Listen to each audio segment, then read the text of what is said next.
Hello everyone, this is Hades at Hades Gaming, back today with another video, and before I get started, I did want to shout out a friend of mine who's actually been helping me a lot with the banners and things like that. His name is Harble, and he is actually working on a video game codenamed CV Project Black.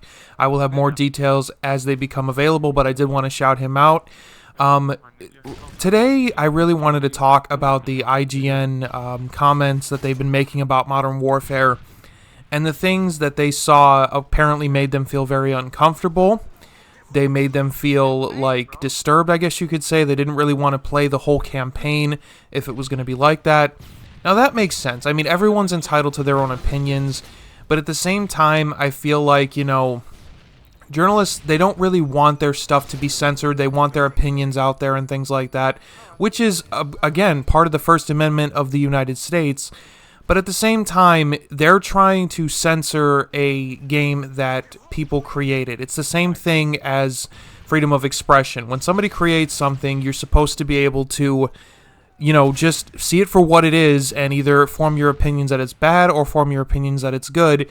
And the biggest problem here is the fact that journalists are the only ones that have had an opinion on this game. The public has not had one single opinion on this. And it's a bit tiresome for me because at this point, the public needs to see the game now more than ever. And these journalists, who say, oh, well, this is making me feel uncomfortable, this is making me feel disturbed. Have you seen any form of media in the last 20 years? There has been a slew of violent media that none of you have said a word about. You've all played past Call of Duties. You never said a word then. Even with Call of Duty World War II, which was getting praised to high heaven, there was a lot of disturbing shit in that. There was a fucking concentration camp at the end of the game. So, for you guys to sit here and say that this particular war is too realistic, that these situations which were actually happening in real life are too realistic, is a bit hypocritical. And, the fact is that IGN has a very shaky reputation with the gaming community in general. They've given some games that were absolutely terrible great reviews. They've given Modern Warfare 3, which is personally one of my favorite Call of Duties, a great review when a lot of people did not like Modern Warfare 3 because it was too frustrating. People would die too quickly and things like that. But I enjoyed Modern Warfare 3, but that's my personal opinion. That's my money spent. I paid for the game. I enjoy the game. So that's up to me to decide. So I think that it's important that IGN remembers that the gaming community needs to decide, not them. They don't get to decide what's best for us. They have no governmental power. They are pretty much, and I'm sorry to say this, I know this sounds very, very political, but they're basically trying to take away our rights. We can't absorb the media. We can't absorb this freedom of expression, and it's very, very annoying. I mean, a lot of people have made videos on this, but I wanted to throw my 2 cents in there. The fact is we live in a very different culture than we did back in 2007 when Modern Warfare was released. And we live in a very PC culture. What I mean by that is that we live in a very overly sensitive culture. Do you guys not realize that this game might actually be good for people to see? Now, hear me out on this.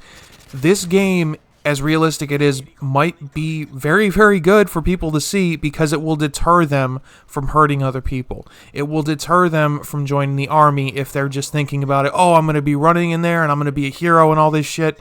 No, dude, chances are you're probably going to either die or kill someone and develop PTSD. That's the realities of war, and that's what I think a war game should be.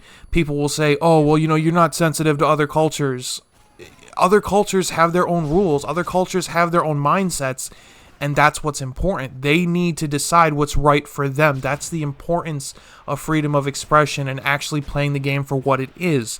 In the United States, we can play the game and judge it for ourselves, and if I don't like the game, if I find it too disturbing, I will put the game down and I won't play it. That's just the way that it is. But I've seen movies like American Sniper, which depict real-world situations. Hell, in the first 5 minutes of the movie, fucking Bradley Cooper shoots a kid in the chest, and nothing gets censored about that. The Americans called that a great movie. Well, guess what? It was disturbing, it was violent, it bothered me when I first saw it, but here's the thing, that's my opinion. Everybody has different tolerance levels when it comes to this. And the particular people that were talking, it seems like they were a little bit orchestrated. They were very, very young. They obviously have never played a Call of Duty, because if you played any of them, you would know all of the campaigns historically are disturbing. That's just the way that it is. Now, Infinity Ward has responded to the lack of public gameplay by saying the same thing that they said months ago. Great things come to those who wait. Taylor actually said that. He's one of the directors over at Infinity Ward. I did not realize he was a he. Hey, Taylor sounds like a girl's name to me, but you know, that's neither here nor there. The fact is that these journalists need to have their opinions, but they cannot be using their opinions to change the mind of the developers who have worked long hours and strenuous days on this game, perfecting it to the best they can. Now, if they decide to edit it, if they decide to cut it down without this outside influence, then that's on them. It's their baby. They can make it the way that they want to. But to say that it's just too disturbing for the public to see is draconian at best. It's not right. You need to have your opinions, and that's fine, but you should have absolutely no power in telling us what we can take and what we cannot take. The game developers will decide that. I'm sure they have a PR team. I'm sure they have advisors, real military advisors, that actually discuss the game, and that's the important thing. If they decide it's too much, then that's on them, and there's probably a very good reason for it. If the actual soldiers who helped advise and create this game say, okay, that's a little bit too much, people can't take that, I get it. I'm going to listen to them. I'm not going to listen to a group of journalists who have never seen war. I'm not going to listen to a group of people who have never actually had to pick up a gun and kill someone based on orders. Okay? So, IGN, you need to get your shit together, because if you don't, people are going to hate you no matter what. And, you know, you guys really don't want that. Anyway, guys, this is Hades Gaming. I appreciate you watching the video, and once again, shout out to my man Harble, creating that game. Great job, man. Thank you so much for help with the banners. And please don't forget to like, favorite, and subscribe to my channel for the latest in Call of Duty Modern Warfare intel and information. Thank you guys very much for watching this video. I'll see you guys next time.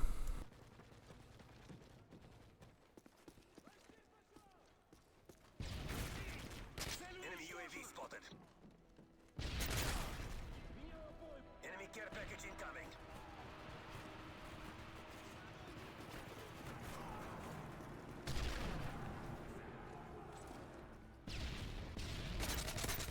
He's taking the lead. Are you fucking serious, man? Blind eye and oh my god. Enemy advanced Get his UAV shit. spotted.